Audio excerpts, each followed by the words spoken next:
There was a fire in Italy at Sfeso in the 1970s. The factory caught fire and there was a huge release of dioxins. And as a result of that, type 2 diabetes just took off. That was the first clue that chemicals cause insulin resistance. We are all poisoned without exception. Obesity is a biological response from toxicity. It's protection. You may not want to shed weight before shedding the toxicity from your environment. Currently in an epidemic right now of metabolic dysfunction, insulin resistance, a huge number of people, I think the latest I've seen is over 90% are metabolically deranged. How does somebody, other than the fact that this is encompassing most people, how does somebody know if they're part of that group? If you are eating a diet which is high in sugars and carbohydrates and ultra-processed foods, you will be a part of that group. These foods are so pernicious and are driving so much of Western pathology.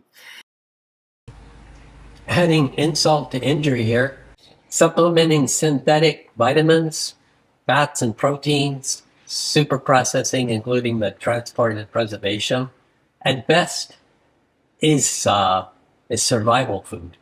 It would not be my first choice to anybody's diet unless you were trying to survive a fallout from a super volcano somewhere on the planet. I'm just saying nutritional science needs to focus on building the executive administration. I call it the essentials. Now, the tobacco companies, those companies went and bought up the food companies and then got those scientists to apply their skills to make food more addictive. And they designed ultra-processed foods. And ultra-processed foods are highly addictive. Eating them is as bad as eating, sugar and highly refined carbohydrates, and that is driving our current epidemics of ill health. I know there's a big community that has favored the vegetarian diet as a supreme diet. I don't really believe that there is a supreme diet unless you can solely live on solar energy, the sun. And as legend has it, there are recordings of such people. I don't think the world has ever been this toxic. Good luck for anyone trying to pull that one off today. What can be said, the more sunlight you add to your diet, the better off you're going to be. More on this later. My biggest takeaway from this shadows and illusions of nutritional science is separating the facts from fiction. So the point is, we all need to do the detox regimes. As soon as you get into ketosis, everything just starts to fall into place. And that food pyramid is completely upside down. We should be base loading with fat and meat and eggs and fish, and just the occasional fruit, the occasional sugar as a treat, because both so dysregulate our metabolism for a multiplicity of reasons. Trusting the science or the experts is definitely getting harder and harder, especially when you see a strong resistance in updating the doctrine or allowing it to be updated. With all due respect, they can't even get the basic food table right side up. I mean, really. With all the bad things to eat out there, in which the list grows almost every year, what is the perfect diet? Ironically, it may be simpler than we've ever imagined. Everybody has agreed the perfect diet is the diet that can deliver the essential key activating nutriments that supercharges any diet, delivering bio-friendly activators that mammals can metabolize any environment that challenges the diet. That's it in a nutshell, guys. The problem I see, nutritional science has missed the boat. It's missed the target by failing to identify these fundamental components, such as the UV, copper, retinol, vitamin A story. And this story is built on even a deeper quantum story that includes light, water, and magnetism. It should be that core drive driving the bus of research? Vasopressin, cholecystokine, and there are hundreds of peptides like that the body, our body, makes them like parked cars. Is your car in the driveway of any value? No, not until you turn it on and you can get on the highway. Does it become valuable? There's one enzyme, it's called the PAM enzyme. It stands for peptidoglycine alpha amidate monooxygenase. And why is that significant today? The ability of PAM to activate these hormones is profoundly. What do you think the buzz is about peptides? We don't have the copper to turn them on, so they're selling us turned on peptides. Because My go-to guy, Dr. Jack Kruse, has some interesting research on how energy is made inside our bodies from sunlight, starting at the mitochondrial membrane that energizes those megastar copper enzymes like ceruloplasma and the PAM enzyme.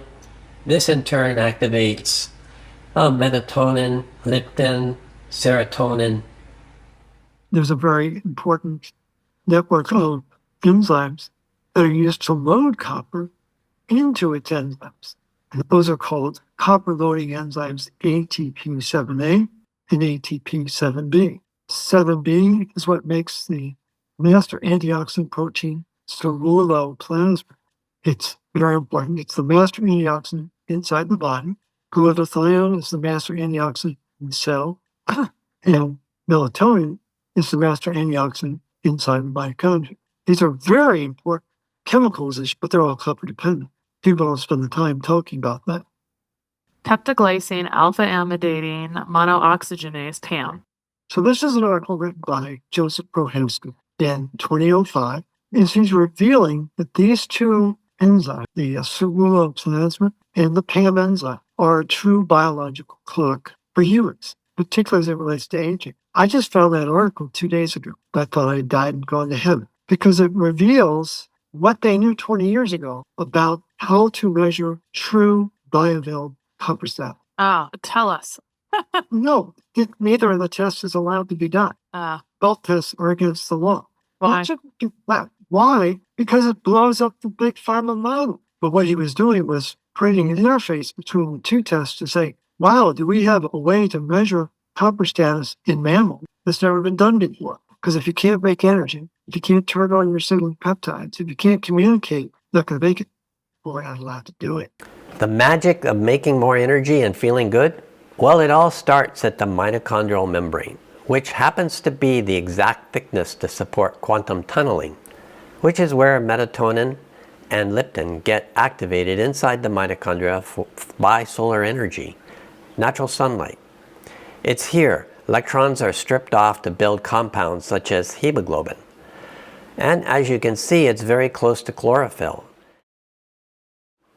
Both these critical light-absorbing compounds are just a few of the true stars in the show. It all takes place in the biology of our physiology. This certainly qualifies sunlight as a part of our essential diet. The master script edited by evolution, well, it uses sunlight to turn on the family of peptides to support ATP chemistry, converting solar to bioenergy.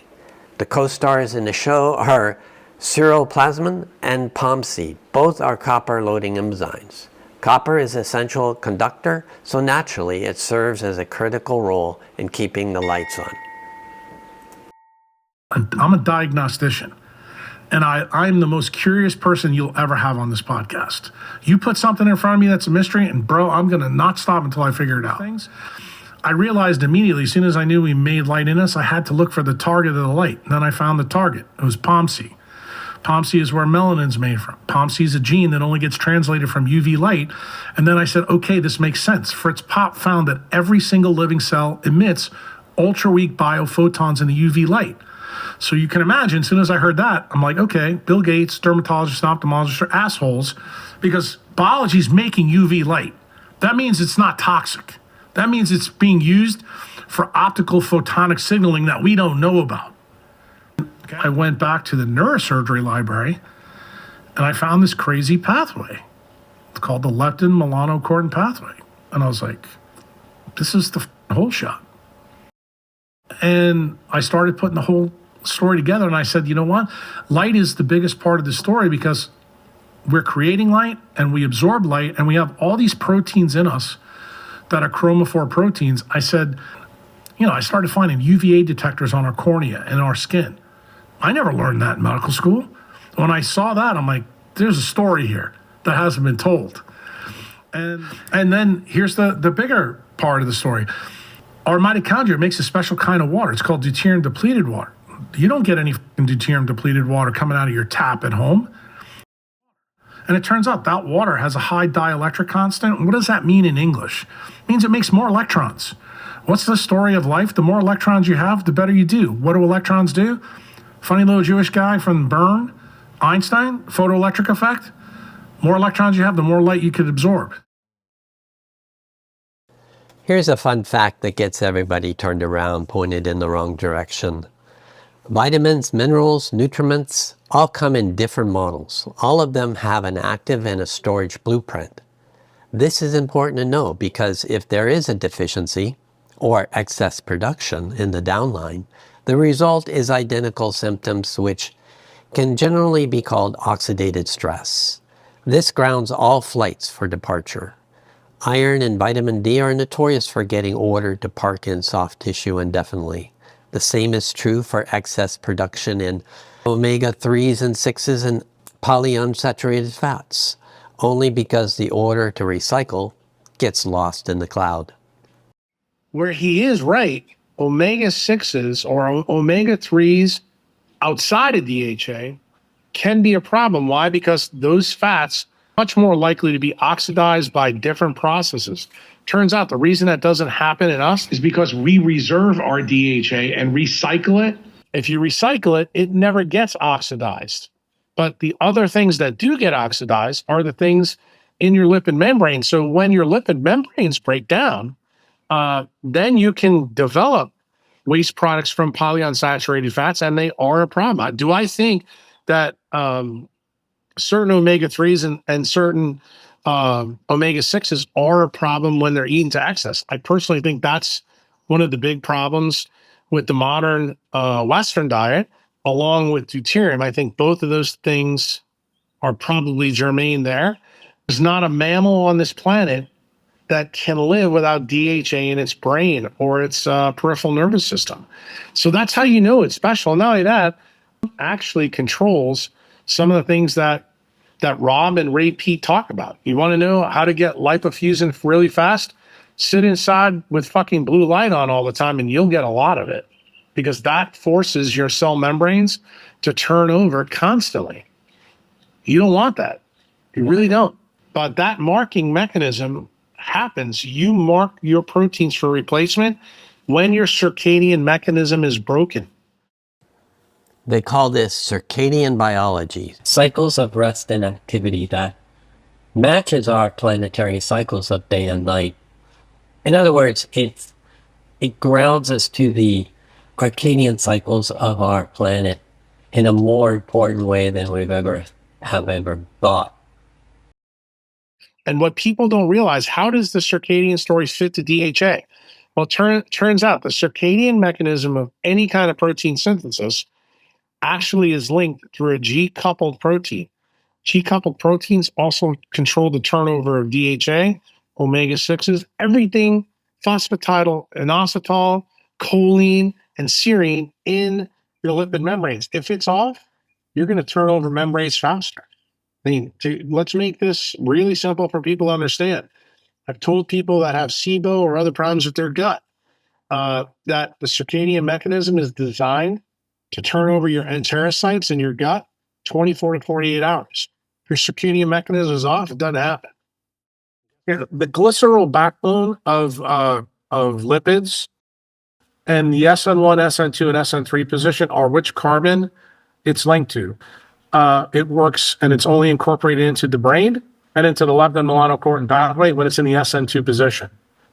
So that's the reason why people need to eat fish and not take fish oil, because fish oil tends to be in SN1 and SN3. We need the fish to do the job, for us. So that's the other reason you want to use algal fish oil as well. And what's the quantum reason that this is important? It turns out the SN2 position is very planar. It looks just like a copper wire. It has pi electrons on the top and bottom, which means that it works really well. So you need to know, where is the most common place? What's the place with the highest density of SN2 DHA in the human body? It's in the central retinal pathways that connects your retina to that leptin receptor.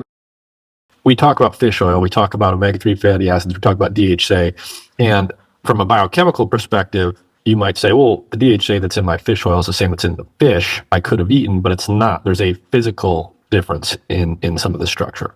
Right, and that's the key word. The word that you're going to keep coming back to when you realize how much you have to unlearn is biochemistry taught you no biophysics. Yes. And it turns out that when you really see my decentralized perspective, you're going to find out that there's nothing in biology that's a fundamental science. In fact, physics is the basics. And so your listeners are like, that doesn't sound right. That doesn't sound fair. Welcome to the world of organized medicine, where things are mandated left and right to benefit the corporations